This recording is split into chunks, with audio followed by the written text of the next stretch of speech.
Não me mate nesse culto, porque eu quero estar vivo amanhã. Porque só o fato de comparecer diante do Senhor, sendo quem eu vai em algumas igrejas, os caras falam, não, chega para Deus e diz, eu não aceito, eu renuncio, eu renego, eu renuncio, eu não sei o que, e mete a boca em Deus, e diz, o Senhor tem até amanhã para abrir essa porta para mim. Quem que é quem? Eu determino, e ai do Senhor, se o Senhor não fizer. Cuidado, irmãos, cuidado. Citando lá o livro O Culto Segundo Deus, Reverendo Augusto, é um assunto muito sério.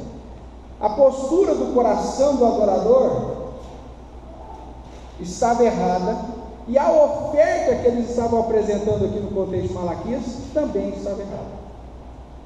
Para eles era enfado, aquele culto era algo desprezível, vir à igreja era uma canseira, era um enfado, era um programa sem pé nem cabeça, e aí por isso ofertava de qualquer forma, trazia o coxo, trazia o cego, trazia o doente.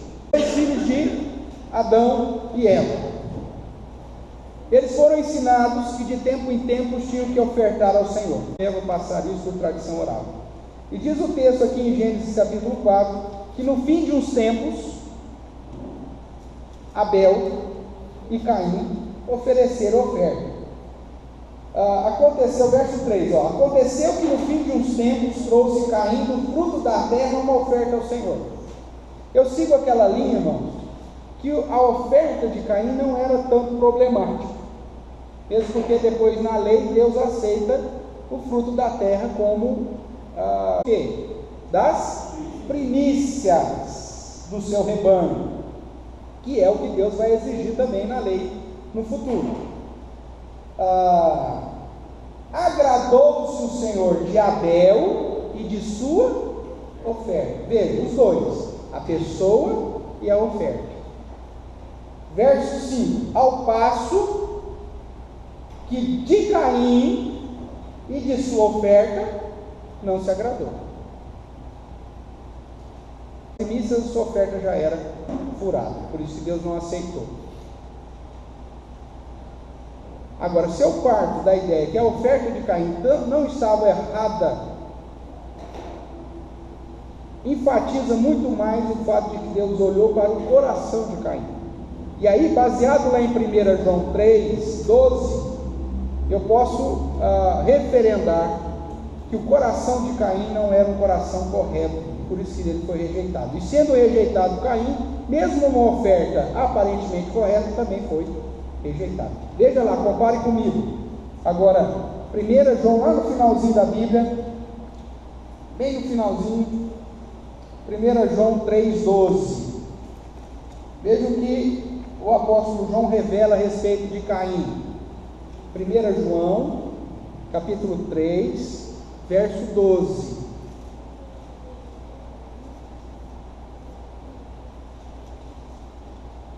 Vamos lá? O que diz aí? Alguém lê para mim. Não segundo que era de quem?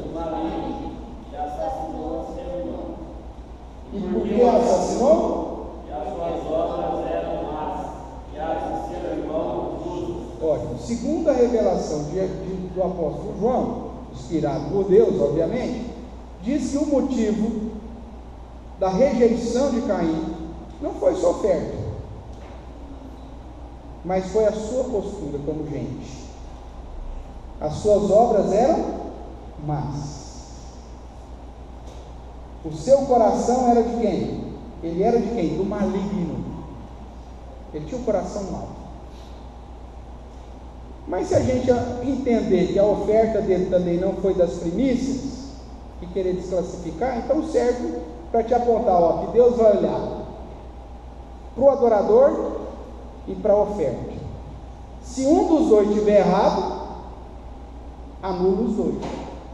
Veja agora Hebreus, volte um pouquinho aí, volte algumas páginas aí, você já vai cair na carta aos Hebreus, o capítulo é de número 11.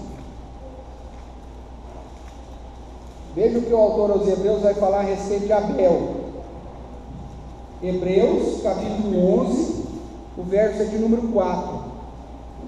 O que diz aí? Pela fé, Abel ofereceu a Deus mais excelente sacrifício que Caim, pelo qual teve testemunho de ser justo, tendo a aprovação de Deus quanto às suas ofertas. Por meio dela, também essa do Deus de morto ainda fala. Ótimo. Veja que Deus aceita, segundo aqui Hebreus, a oferta de Abel, porque o seu sacrifício foi mais excelente. E porque ele teve o testemunho de ser justo. Enquanto que Caim, nós já vimos lá que era do maligno e as obras eram más.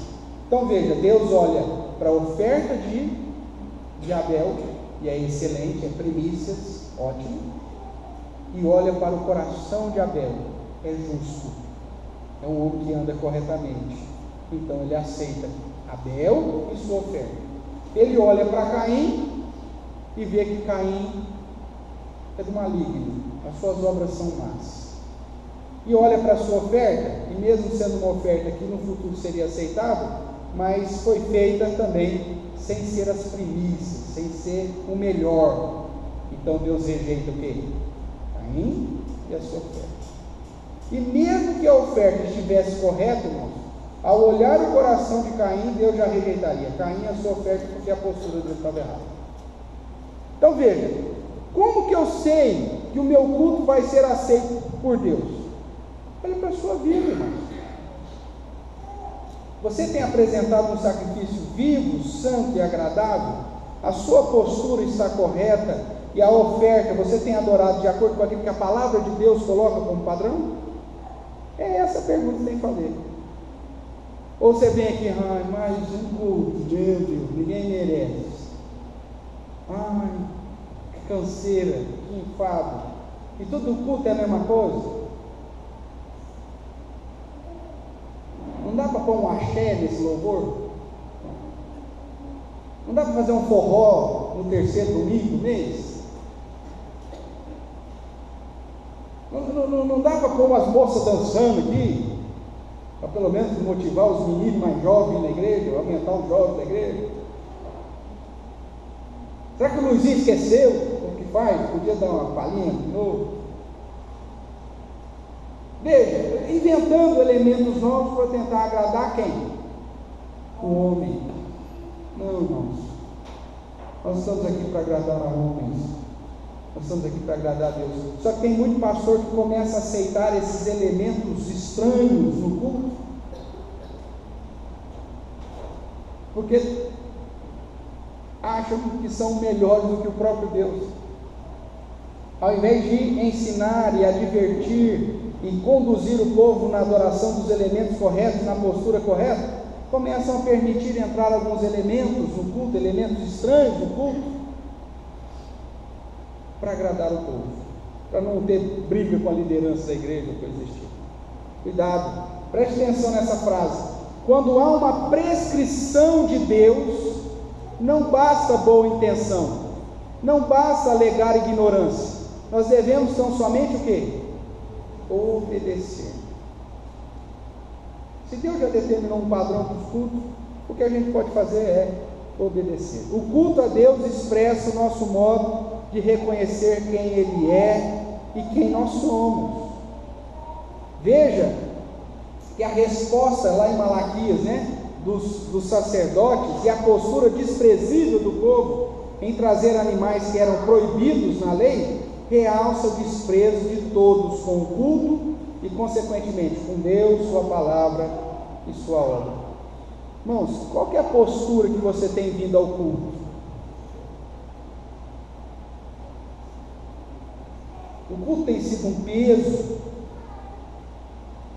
O culto tem sido motivo de canseira e enfado? Você está medindo a sua adoração por aquilo que você recebe de Deus? Se Deus me abençoar, eu vou cultuar direitinho, se não, não. Cuidado, irmãos. Vamos entender um pouquinho aqui o padrão de Deus. Citando aí o livro Segundo Culto, o culto segundo Deus, Reverendo Augusto diz assim: a questão não é que Deus não fosse sensível à situação daquele israelita que estava passando por uma situação difícil, mas sim é uma questão de princípio. Deus queria que o seu povo o priorizasse, desse a ele o seu melhor, que o amasse em primeiro lugar, e que as coisas de Deus tivessem um lugar de honra na sua vida. Deus não abriu concessão, irmãos, para que o animalzinho fosse um animalzinho inferior, para que o culto fosse um culto não segundo o padrão dele, não porque Deus não era sensível a isso, mas é porque Deus queria ensinar um princípio, de que as coisas voltadas para Deus sempre tem que ser a primícia, a primazia, o melhor, porque é Ele quem nos sustenta em tudo.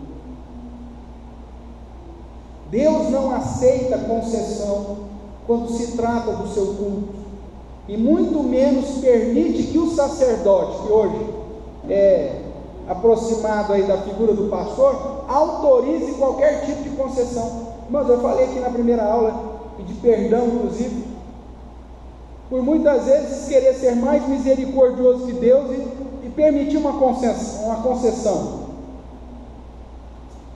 Pastor, eu estou cansado, esse domingo eu não vou na igreja. Ah, tudo bem, meu irmão, tá jóia, a gente se vê no outro domingo.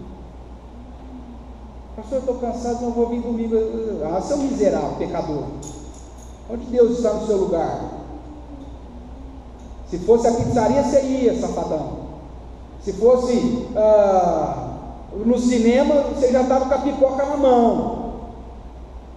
Se fosse para ir lá no Itaquerão, você ia, corintiano miserável.